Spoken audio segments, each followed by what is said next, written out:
Yes, good evening and welcome back to the Football Tribe channel. Robert Kesakos is your usual suspect. Welcome back to yet another live broadcast on your favorite football channel. Um, it's a pleasure to be back. Hope you've had a wonderful Tuesday and a great start to the new month because today is the 1st of July. For those of you that have already entered the month, I know due to differences in time zones, we could still have some people that are still on the 30th of June, and just as much as we have people already into the 2nd of July. So, you know, mm, I'm struggling with a bit of, um, playing here and there, but I hope we can get through this broadcast unscathed. And I hope you will indulge me for the purposes of this broadcast.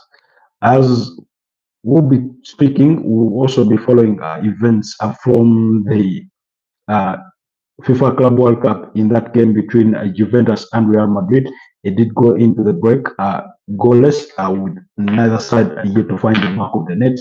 Then, as we all know, whoever advances between Real Madrid and Juventus will have to wait for whoever advances between Borussia Dortmund and Monterrey to sort of know who their opponent will be in the quarterfinals.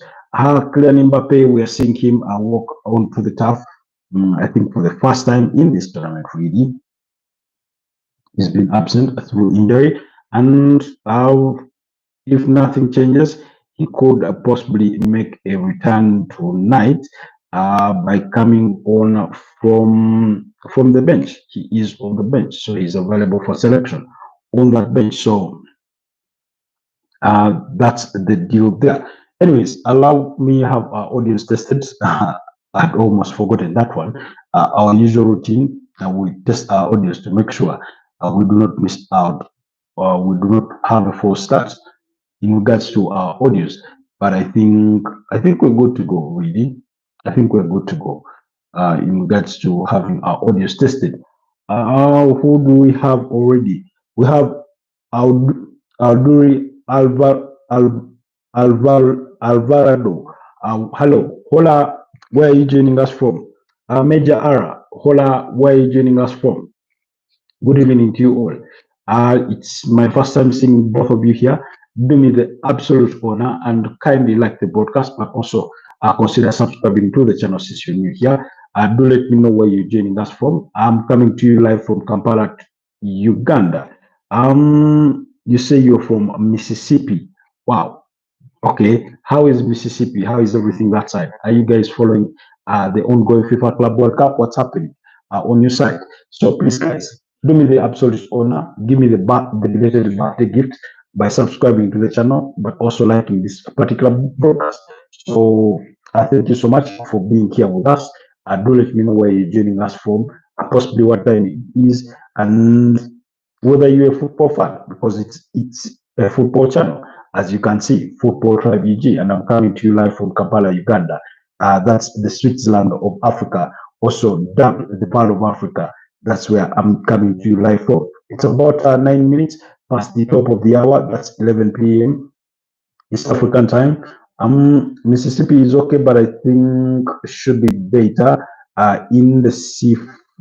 Yeah, okay, but I think should be better is the seafood. Okay, seafood. Never had the chance to eat seafood. Although for those I've watched, episodes of people eating seafood, and it looks delicious. Some, although some feels kinda. I don't want to use the word creepy, but something that you are not accustomed to will always tend to feel a bit weird, for the lack of a better word, really. But thanks, Major, for joining us and letting us know about that as well. Like I said, we are following events from the ongoing game between Real Madrid and Juventus in the FIFA Club World Cup as they wait, because whoever advances between these two will know their fate in regards to who they face at 4 a.m. East African time when Borussia Dortmund meet up against Monterrey. In regards to the starting lineup for Real Madrid, Once again, Rodrigo Goes for in yet another game. He gets to start off the bench amid his raging rumors that he could be leaving Real Madrid this summer. That Real Madrid are willing to listen to offers for the 24-year-old Brazilian international, who's been at Real Madrid for the last 6 seasons, dating far back, I think, to 2019-2020, being his debut season. So we wait to see. According to Marca, Real Madrid are open to sell. However, they will only sell if their fee is met, which is believed to be in the region of 90 million euros. So Rodrigo Goes has started on the bench tonight. Of course, he's not the only one. Kylian Mbappe is the other on the bench because they sort of started once again with the back three, and then the wing backs with the double pivot. Although the double pivot is a bit of a fluid one this time around, as opposed to having quite a strong one, because they have Thibaut Courtois in goal, Antonio Rudiger, Aurelio Tchouameni, as well as Dean Howson to complete the back three, while Alexander Arnold and Fran Garcia complete, the wing backs or as the full backs, and then Federico Valverde and Adagula in that part of the midfield, while Jude Bellingham is up ahead alongside Gonzalo Garcia and Vinicius Junior. Now, these two have been swapping between Jude Bellingham and Adagula within those, kind of roles, a bit depending on how the game progresses. So it's beautiful to watch. On the side of Juventus, remember Real Madrid did beat up against Juventus in the finals of the UEFA Champions League in 2017 by 4-1. And among them, of course, we did have Rando Colomwani miss a golden opportunity. It was a bit of a counter attack, but his loop went just inches over the crossbar and onto the roof of the goal or the net. So they missed out that goal. But Kenan Yildiz, Francesco Conceição among those that have started this game, as well as Crepin Thuram, Manel Locatelli in that midfield, Andrea Cambiaso, Alberto Costa.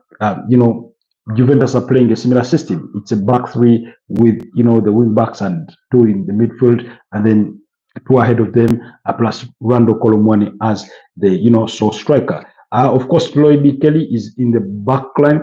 Daniel Lugani, as well as Pierre Kalulu form the back three with Michel Di Gregorio in goal there for Juventus. So it's been that kind of game where clear-cut chances are falling far between. There's an opportunity that did fall to Jude Bellingham, and the goalkeeper was able to save it. That's Michel Di Gregorio. And then another opportunity was a long-distance strike by Fede Valverde in this game. So, but once again, the goalkeeper was up to the challenge, and that's how we've managed to be at this stage in the 51st minute of the game, and the game is still goalless between these two European giants, one from Italy and the other from Spain. So, of course, in the game that led us into or ushered us into this morning, the first game on the 1st of July involved Manchester City getting surprisingly knocked out by Al Hilal from the Saudi Pro League. That game finishing by 4-3 after extra time. Real Madrid are going for a counter here. If what I'm telling you is something you've already watched on your screen, please accept my sincere apologies, as I may be a couple of seconds behind due to low bandwidth and things of that nature. But anyway, the counter-attack didn't bear any fruit. So Man City did surprise, were stunned in that 4-3 defeat. Of course, Bernardo Silva brought Erling Haaland and Phil Foden being those on target for Manchester City, while Leonardo scored a brace, and then Kalidou Koulibaly and Malcolm were the other players on target for Al Hilal, as Simone Inzaghi knocked out the English Premier League giants to send the Al Hilal to send the Saudi Pro League side into the quarterfinals in which they will be up against Fluminense. Remember, Fluminense knocked out Inter Milan, beating them by 2-0. Those goals scored by Kano, German Kano, and then Hercules. Yes, Hercules. Yes, were the goal scorers. Anyways, as the competition does sort of rage on, it does continue. Already we know what the semi-finals are going to look like. We're just waiting for them to kick off in the not so distant future. So that as the competition continues to go, I think what's been really interesting for me is that as we get to these later stages, of course, more fans have come to the stadium, to the stadiums, but also the challenge. One of the challenges, for example, in that Chelsea game, due to precaution, players had to retreat to the dressing rooms, as well as fans had to retreat from the stands because there was a storm, an incoming storm. I remember most of these stadiums in the USA do not have roofs or are not the stands are not covered, so which really exposes the spectators or the fans. But also because players ought to be protected, they went into a break, sort of into a forced break, which ended up lasting almost 2 hours. So you can imagine the idea of keeping players focused. Real Madrid have opened the scoring thanks to Gonzalo Garcia there with a brilliant header, by the way. He's not the tallest of players, but the header he's just scored was quite a piercing one, really. A very brilliant header, the way he took that one on. And Real Madrid now lead against Juventus by 1-0. That goal scored by Gonzalo Garcia. Often, I don't know, oftentimes my tongue has slipped and I ended up calling him Goncalo, comparing him to the Portuguese star, Goncalo Ramos, who does play for Paris Saint-Germain. But it's a very beautiful goal. The ball is floated in from the left wing by Vinicius Junior, and it is cleared by the Juventus defense, and then it is brought back in, I think, by Fran Garcia, if I'm not mistaken. That's a shot 12, but I mean, he was in lots of space. Nobody was marking him. Nobody did contest for that ball. Kalulu should have done better to close him down, to try and fight him before he headed that ball home. I mean, he had the space to himself to rise into the sky and put all the power that he could afford to put on that ball, and he made no mistake. He did convert on that one. So Real Madrid are leading by 1-0. Of course, the quarterfinals, like I said, the last game of the group stages, of the round of 16, will come at 4 a.m. East African time between Dortmund and Monterrey. That's on Wednesday in the wee hours. And then we will have 1 day's rest. And then on Friday, we will be up in the quarterfinals between Fluminense and Al Hilal. While on Saturday, we'll have Chelsea versus Pyramides. Now, the Al Hilal game against Fluminense will come at 10 p.m. East African time, while the Chelsea game will come at 4 a.m. And then on Saturday, still at 7 p.m. East African time, we will have Paris Saint-Germain being up against Bayern Munich. Arguably, for me, the biggest game of the quarterfinals. And then my expectation or my prediction is that we'll have another fixture between the 2024 finalists of the UEFA Champions League in Real Madrid up against Dortmund. But let's wait and see how things do transpire.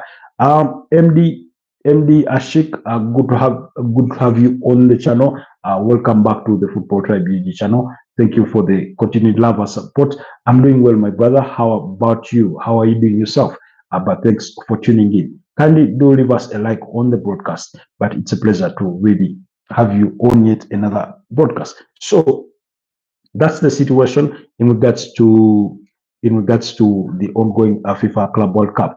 And then after the Saturday fixtures, of course, the PSG game will come at 7 p.m. and then the other game will come at 11 p.m. So we'll then rest for Sunday, and Monday before we have the semi-finals played on Tuesday and Wednesday. The advantage for you guys is that those games will kick off at 10 p.m. So it won't be in the wee hours leading into the following day, as some of these games have come our way. And then, of course, subsequently, the final will come on the 13th of July. Whoever advances between Al Hilal and Fluminense will face off with whoever advances between Chelsea and Pyramides for the semis, and whoever advances between Bayern Munich and Paris Saint-Germain will face off with whoever advances between Real Madrid / Juventus or Borussia Dortmund / Monterrey, depending on how the tie goes. So do not be surprised if you find Chelsea versus Real Madrid in the final, or PSG versus in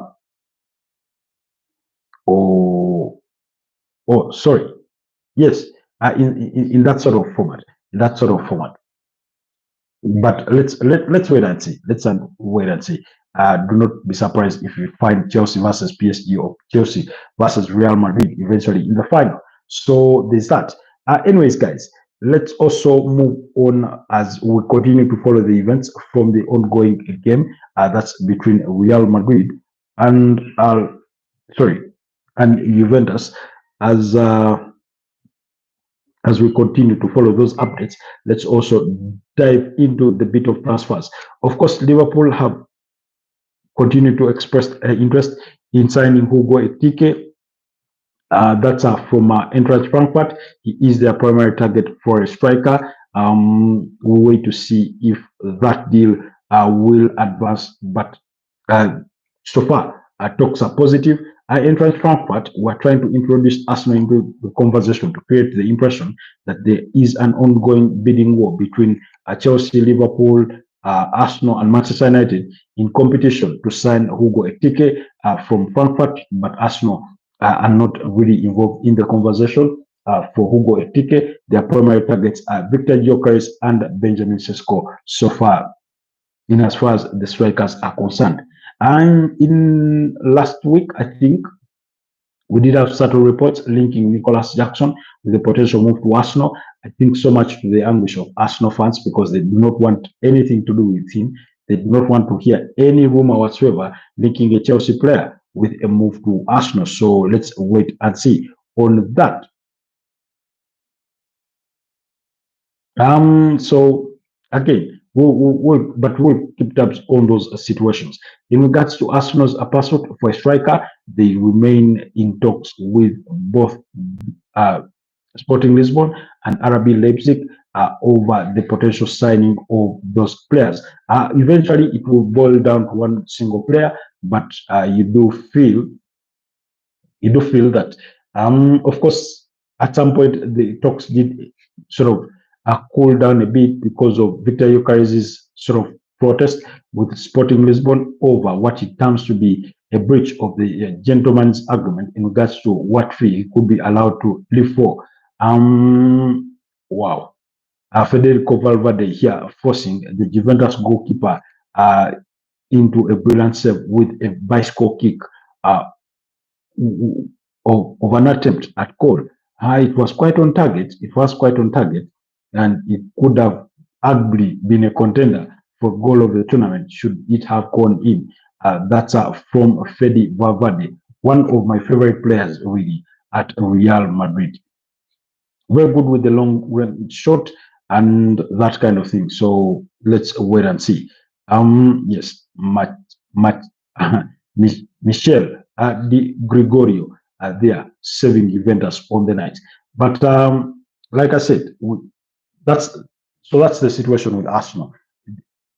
And I think now that we are into the month of July, I think it's going to be pivotal. Arsenal are expected to start their preseason next week. So remember, Mikel Arteta has voiced his concerns or his preference to have all his signings join him for preseason. But we'll have to wait and see, even though particularly maybe for Rodrigo Goes, they may have to wait it out a little longer should there be an opportunity for them to sign him. However, they are not willing to wait indefinitely just because they are interested in his services as well.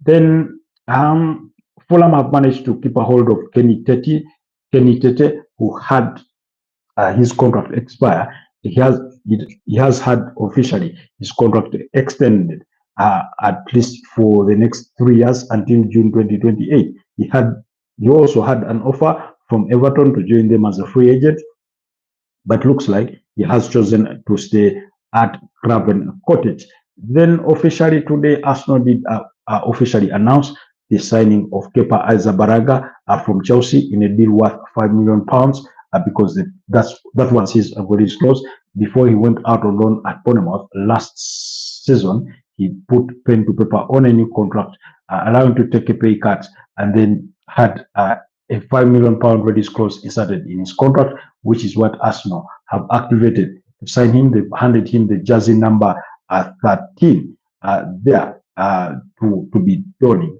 The most famous jersey 13 Arsenal player that I do remember, I think, was Alexander Leib. Very, very good player, good at dribbling, with intricate skills and things of that nature. So let's wait and see. Let's wait and see. Really, in fact, for the last for the last 6 out of the last 7 seasons, Arsenal have signed a Chelsea player. 6 out of 2019-2020, they signed they signed David Luiz. 2020-2021, they signed William Borges da Silva, who never really worked out. Of course, 2021-2022, that's when they didn't sign any. Then 2022-2023, they signed Jorginho. And then the subsequent season, which was 2023-2024, they signed Kai Havertz. And then the subsequent season, which was 2024-2025, they signed Raheem Sterling. And then this season, they've signed Kepa Arrizabalaga. So those are the facts in regards to, Arsenal signing, Chelsea players. And when you go back to the 2015-16 season, they signed the goalkeeper Petr from Chelsea. So, I think the relationship between Chelsea does continue with Arsenal.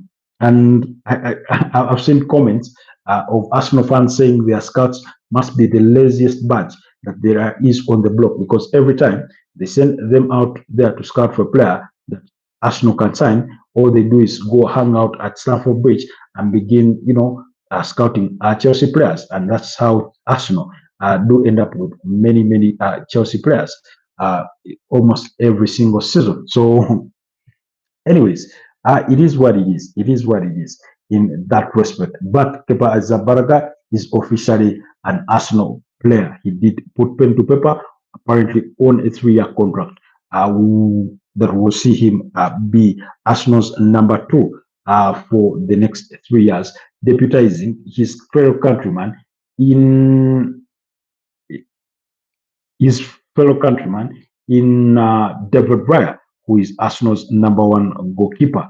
There, I'm trying to find the comments or some of the quotes from Kepa Arrizabalaga upon signing for Arsenal, because yes, he did express his joy, of course, to be joining the London rivals, Chelsea's London rivals, but also acknowledged to having spoken to a couple of Arsenal players before he joined. Meanwhile, here we are having a significant substitution as Kylian Mbappe is being ready to come on. Kepa said, I spoke with Kai Havertz. He was with Martin Odegaard, so we were talking. We had a good chat together, and they already started explaining a little bit about how everything works and how good the atmosphere is right now in the changing room. So I can't wait to join. That's Kepa Arrizabalaga. The good thing is that he joins well knowing that he's going to be a number 2. On David Raya, he said, great goalkeeper. We have a very good relationship. We share a national team. We will compete. We will train together. We will have a competition in all the positions in the team, but with the only goal that is to win and be the best there.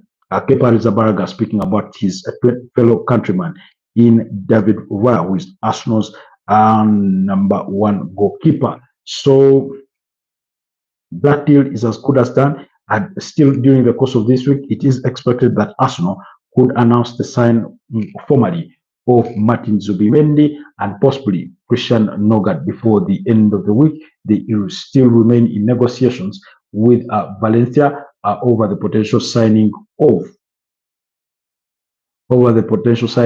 Christian Mosquera. That's the 21-year-old Spanish defender. So Gonzalo Garcia could be the one paving the way for Kylian Mbappe here. Yeah, Gonzalo Garcia is the man paving the way for Kylian Mbappe. Anyways, let's wait and see. But because the thing about Martin Zubimendi is because Real Sociedad apparently requested that Arsenal do formalize the deal in July due to UEFA financial fair play rules. They want to put the deal or to register the deal as business done in a new financial year. Remember, the financial year for most clubs ended on June the 30th, and now they get to enter into another financial year. Okay. I was trying really. Yes, there's a comment I wanted from I wanted to bring comments from Mikala Cheta as well as Andrea Bata about the signing of Kepa Arrizabalaga when he joined, because they also had some comments on there to make. Andrea Bata said, we are really excited to have Kepa join our Arsenal family. He is a player with great experience, someone who has already won major trophies, and we cannot wait for him to join the group and help the club. Kepa knows it is an exciting time to be at Arsenal, and we know he is a player who will bring with him a winning mentality. We welcome him and his family to the club and look forward to him meeting the players and the staff, with everyone excited to see him. Those were comments from the Arsenal sporting director in Andrea Bata. Still about some of other Kepa's comments, he says, we are really sorry, this was Mikel Arteta speaking about the signing of Kepa. He said, we are really happy to have Kepa joining us. He is a player we know, having come up against him many times in recent seasons. He brings a great wealth. He brings a wealth of experience, which his teammates will benefit from, and he has a real hunger to win. Kepa works hard and will elevate our levels. I know he will fit in perfectly, already knowing some of his teammates, and we are really excited about his future. First of all, the advantage with Kepa is that there's no need for adaptability. He's been at Chelsea. He's accustomed to life in London. There's a couple of Spanish teammates in Mikel Merino, in David Raya, already at Arsenal. Then Martin Zubimendi, if he's joining, then be another Spanish international. So they will have a small clique of people to connect with. The manager himself is a Spanish international, so he knows a thing or two about navigating around your ways, around being a new Arsenal player. You remember when he joined Arsenal, I think that was 2011. 2011 from Everton, yeah, around that time. But there you have it, Arsenal fans. Congratulations. I would be interested in knowing whether you're happy with the acquisition of Kepa Arrizabalaga today. Then, of course, I think, okay, we've spoken about Hugo Ekitike already. There's no need for us to revisit that conversation. Meanwhile, a former Arsenal striker and Olympic Lyon legend, Alexander Lacazette, has completed a move to Nemo SC. That's in the Saudi Pro League. He's put pen to paper on a 2-year contract. Meanwhile, Juventus here are trying to find the equalizer. They've come too close, and yet so far in their attempts, because they've not been their attempts have not been really on target. And now Real Madrid are going here on the counter through Vinicius Junior. Kylian Mbappe brought into play. Oh, what a brilliant save. What a brilliant save. I think it was Jude Bellingham that struck that ball towards goal to force Gregorio into a brilliant save. Juventus are hanging on with their lives at the moment. They are hanging on with their lives at the moment, but it's not looking pretty so far for them. Then, okay, okay. Okay. Mm, yes. Then so yes, Alexander Lacazette has joined Nemo SC that's in the Saudi Pro League. Of course, that deal is signed. Okay, it was Adagula who with the attempt on goal, and not Jody Bellingham. It was Adagula with a brilliant strike, although it was so he's left Lyon and joined as a free agent to Nemo. That's a Neom. Neom. I think it's called Neom SC on a 2-year contract. That's Alexander Lacazette. Then, of course, moving away from that, at Bournemouth, a player who has been a target or subject to speculation with the potential move to teams like Tottenham Hotspurs, teams like Man United. Previously, some rumors linking him with Arsenal. That's Anton Semenyo, 25-year-old Ghanaian international, has put pen to paper on a long-term contract that will see him stay at Bournemouth at least until June 2030.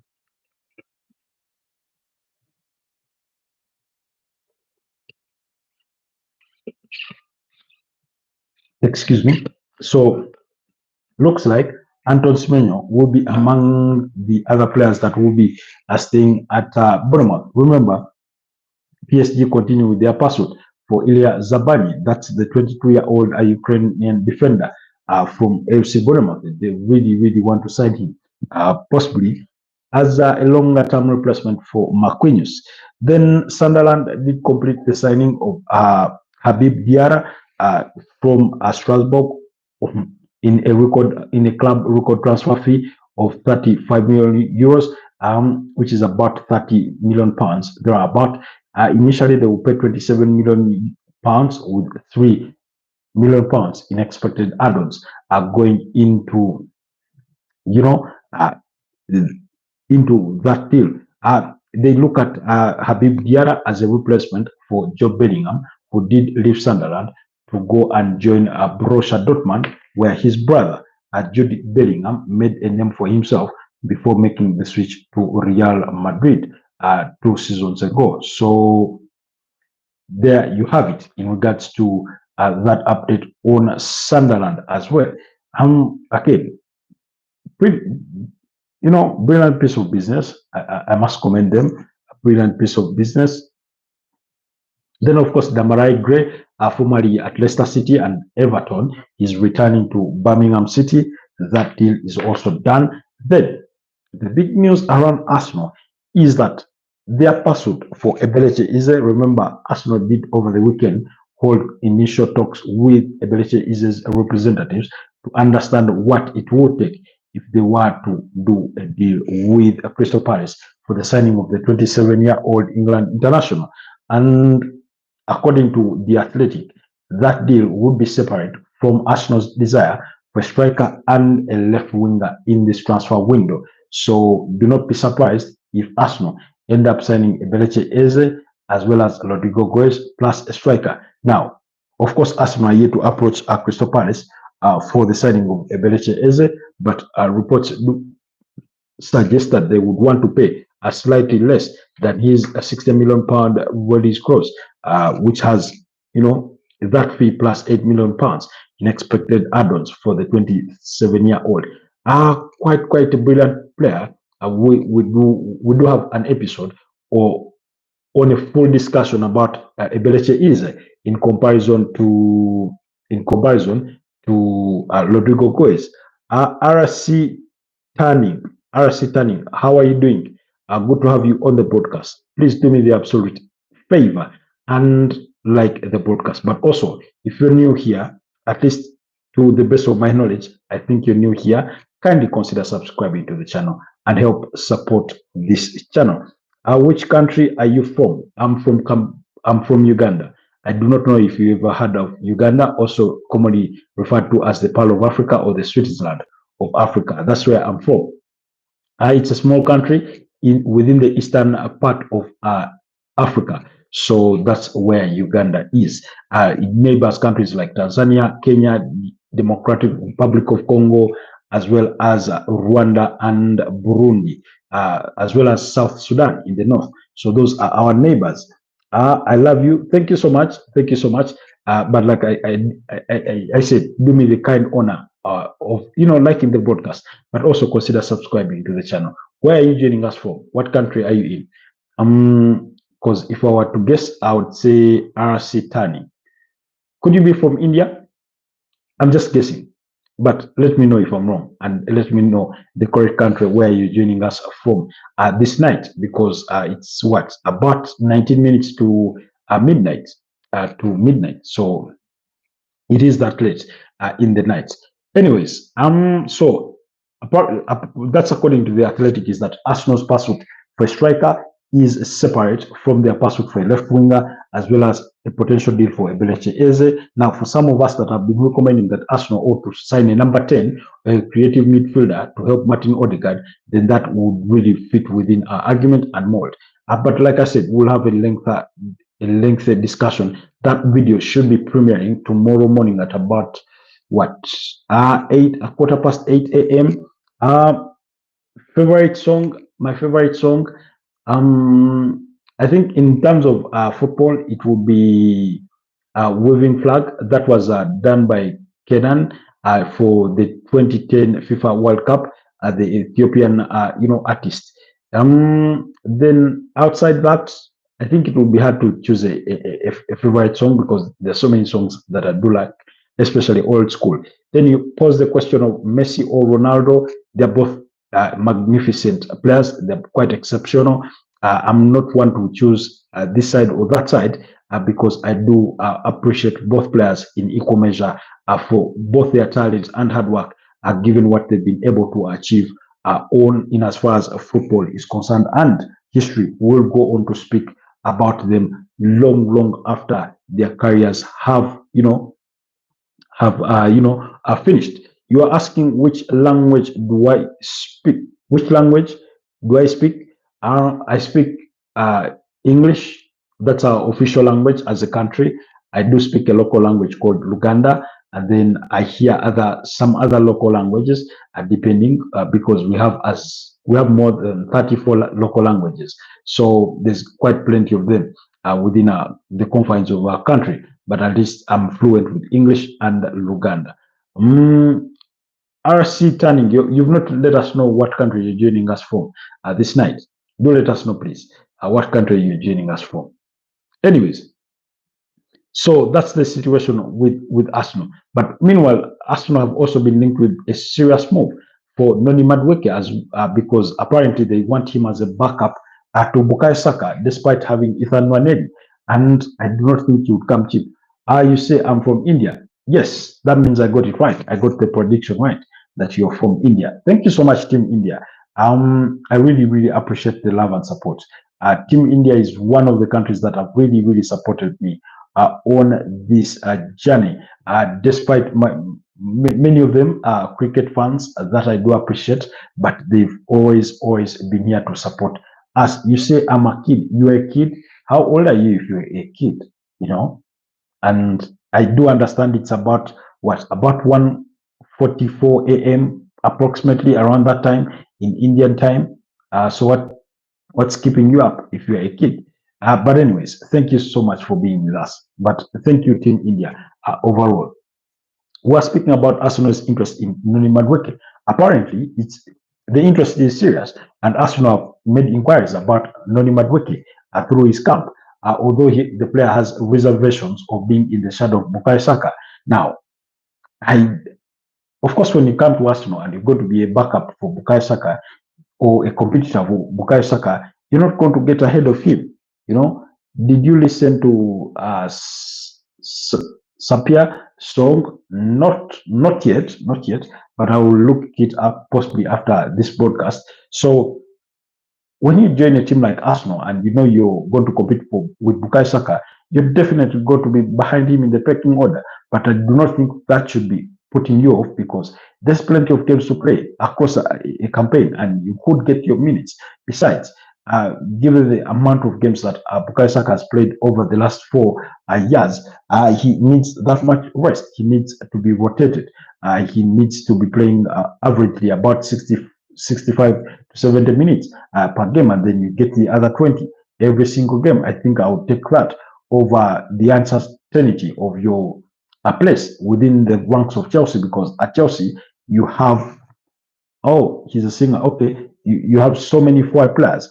You come next season, you're getting Jovan Quenda, you're receiving William Estaval, you have Pedro Neto, you do have Cole Palmer, you do have Raheem Sterling, João Felix, you do have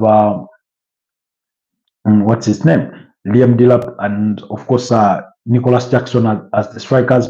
All those are players competing literally for the same spots within the starting 11 of that Chelsea side. You're signing Jamie Gittens, you're getting João Pedro. I mean, all those are players that you're going to have to compete with. So I think you have higher chances of getting more game time at Arsenal if you're Noni Madueke than opposed to, you know, staying at Chelsea. Would I want Noni Madueke at Arsenal? As an Arsenal fan, I certainly do not think so. I do not think I'm inclined to be an advocate for him. I think there are much better players that Arsenal could look to sign. Players like Gerard Boyd, who I think are more effective. And I mean, then suddenly I'm not really sold on the idea of Noni Madueke. Maybe it has everything to do with my prejudice with Arsenal signing so many Chelsea players, many of whom have not really worked out eventually. Bye bye to you as well. Thank you, Sitani, for being with us for the period that you've managed to be with us during the course of this broadcast. The game between Real Madrid and Juventus is sort of edging closer to the climax, because we are into the 86th minute of the game and Real Madrid are still leading that one by by a goal to nil. I see you say, oh, is that a laugh? Okay. Anyways, thank you so much. So yeah, let's see this game out. Let's see this game out between Real Madrid and Juventus, of course. Anything else that we've not tackled? Chelsea remain interested in Mohamed Kudus, despite landing, the services of Jamie Gittens and João Pedro. For one, I have zero idea why Chelsea are still interested in a player like Mohamed Kudus, when you signed all those players, when you have all the players that can play across the entire front three within your ranks. Of course, I mean, he's not no exception, to the ones that the Chelsea players, that the players that Chelsea already have. In any case, many of them, I think, are better than him. When you look at his numbers, last season he managed only 5 goals and 3 assists, giving him an 8-goal involvement. So that's not the kind of thing that should be selling you, but it is what it is. Excuse me. I'm really tired. That's why I'm yawning. It's been one of those days where I shot 3 videos. So meanwhile, there's some fresh content for you guys to check out on the channel. Do please go check it out, because we did publish a video regarding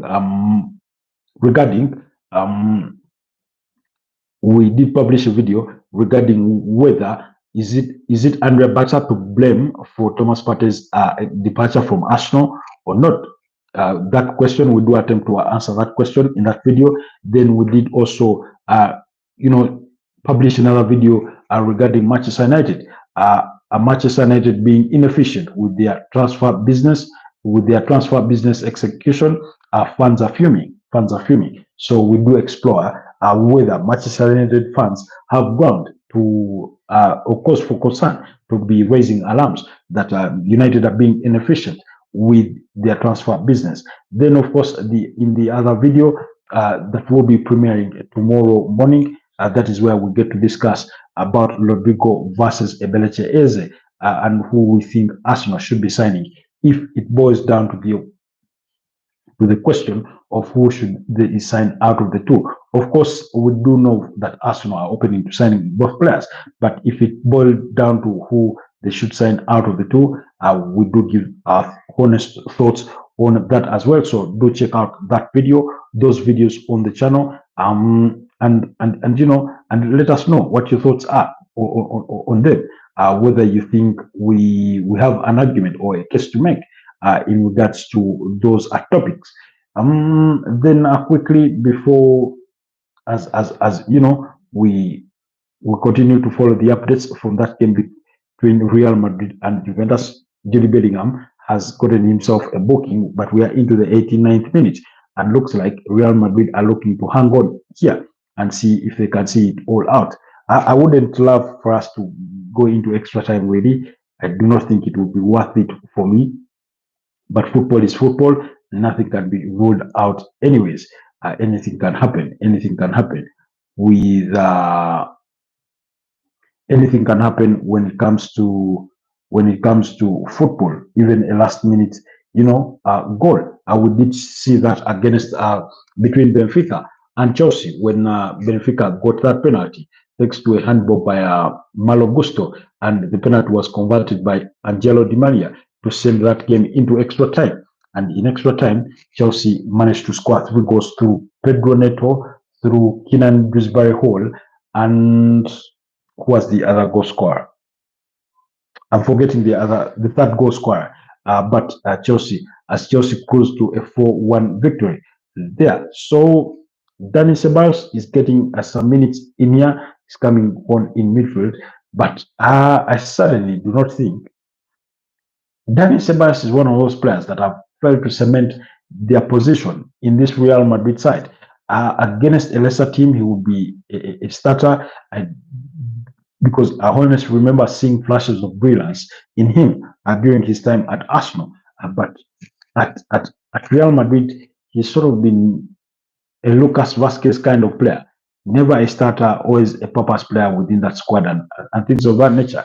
But let's wait and see. He still has, a lot to prove to the new manager in Xabi Alonso.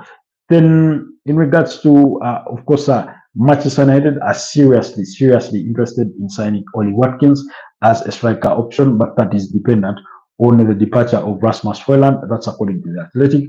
While England international Marcus Rashford who Aston Villa have come out to confirm that they won't be exercising their option to buy, will be seeking a move for a move outside the Premier League should he leave Manchester United this summer. So let's wait and see as well how things do develop on that front as well. And then Bayern Munich have added Liverpool's Luis Diaz on their shortlist for a left winger. Bayern Munich have so many players on that shortlist, but Luis Diaz is also a target for Al Nassr, and Al Nassr have also added Arsenal's Gabriel Martinelli on their shortlist. Should they fail to get Luis Diaz, then they will turn their attentions on trying to sign a 24-year-old Brazilian international, Gabriel Martinelli, from Arsenal. For both footballing reasons and sentimental reasons, I wouldn't want to see Gabriel Martinelli leave. There's a very good player in there, but I feel that sometimes a tweak in the playing style has cost him his progress in terms of brilliance. We all know he's a very good finisher. He's capable of scoring goals if given the freedom to be a runner up front there. But because he has to do, the defensive duties and things of that nature, and the way Arsenal want to build up play, in an unselfish manner, it does cost him at the end of the day. But still, he still managed to score 8 goals in the Premier League last season. So for me, there's a very, very decent player in there in Gabriel Martinelli, who I do not think the club should be letting go. We've entered into the 93rd minute of the game out of the 5 added minutes. I can see Igor, is it Igor Tudor here, the Juventus manager, scratching his head. Things have not really clicked for him just yet, even though he was confirmed as the permanent manager going into next season for Juventus. But if things do not start happening for him soon or later, then maybe then he could be shown the exit at the old lady. What I think, yeah, yes. Then Tottenham are also seriously interested in signing Mohamed Kudus, and I think they have bigger interest than Chelsea. And if I'm Mohamed Kudus, I'm definitely choosing Tottenham Hotspurs over Chelsea because there's again similar to what I was saying about Nani Madueke with a potential move to Arsenal. If it were to happen, I would choose a place where I would go and have higher chances of me getting more minutes or playing time as opposed to staying in a pool of players, because any player that chooses to go to Chelsea today, especially if you're not a centre back, you're basically going to be you're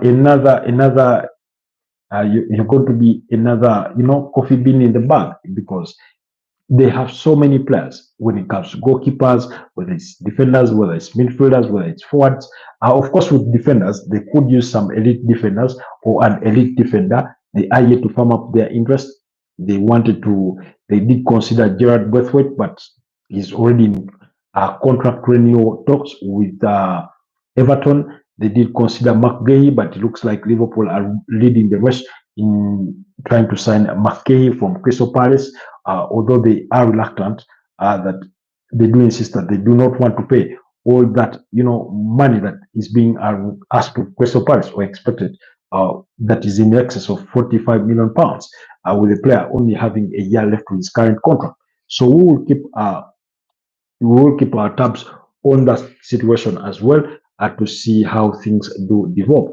Meanwhile, we are into the 95th minute of the game, and Juventus are yet to find an equalizer.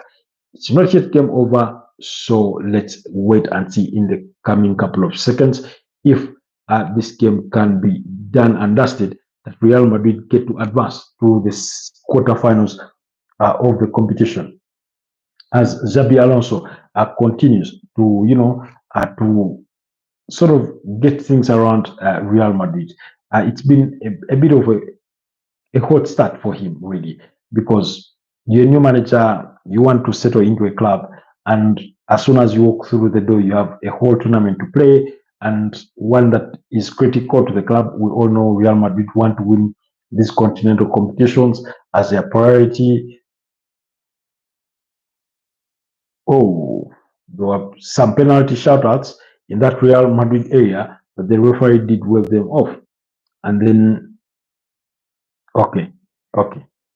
Anyways, a full-time score, Real Madrid 1, Juventus 0. That goal scored by Gonzalo Ramos was enough to secure victory for Real Madrid against Juventus, and they have confirmed their place in the quarterfinals of the FIFA Club World Cup. So they will wait to know who does advance between Borussia Dortmund and Monterrey to confirm their opponent for the quarterfinals. Looks like for the longer term or for the longer hold, Xabi Alonso may play with the back three. It could be the system that he's more comfortable with, especially knowing the inefficiencies that come with playing with having Alexander Trent-Arnold, and when it comes to defensive duties, as well as Fran Garcia, who is not the best of left backs. That's why Real Madrid were being linked to the move with Alvaro Carreras, although that deal somehow has since stalled. So we'll wait and see how it does, progress thereon. Yeah, basically that's it. I think we've gone through majority of the transfer speculation and gossip, really the ones that do really matter. For those that we've not mentioned, again, we did mention some of this. This is according to Fabrizio Romano. Arsenal discussing Noni Madueke internally as a separate deal from Ebeleche Eze, as reported here last week. No proposal has been sent to Chelsea or Noni Madueke, as Arsenal keep assessing multiple options. That's according to Fabrizio Romano. Then AC Milan have a new proposal for Adoni Jashari. That's worth 32.5 million euros plus add-ons, up to 38 million euros as potential package. Despite reports that Borussia Dortmund and more clubs, Jashari keeps giving top priority to AC Milan. Now the situation is up to Club Brugge to decide whether he can go through. Of course, 3 goals and 1 assist in 4 games at the FIFA Club World Cup. That's for Gonzalo Garcia. So far, he has sort of gotten himself running under Xabi Alonso. Let's hope he can continue with that trend. And if it does continue on that trajectory, then it could be what they need to let go of Rodrigo Goes, because they will also have Kylian Mbappe within their ranks for a striker. Then Juventus are close to reaching an agreement with Jonathan David after a new proposal sent to the striker. Negotiations are underway with details to be clarified as Juventus hope to get the final green light. Now remember, teams like Napoli and Fenerbahce were all interested in signing Jonathan David, who is a free agent after having left Lille. So let's keep our eyes peeled to that situation as well. Then Olivier Giroud has also, approved all contracts from Leo. I remember he's joining them on a 1-year contract, while Matteo Lugeri did complete his move officially from Atlanta to Atletico Madrid. That's the left back. So that deal is equally as good as done.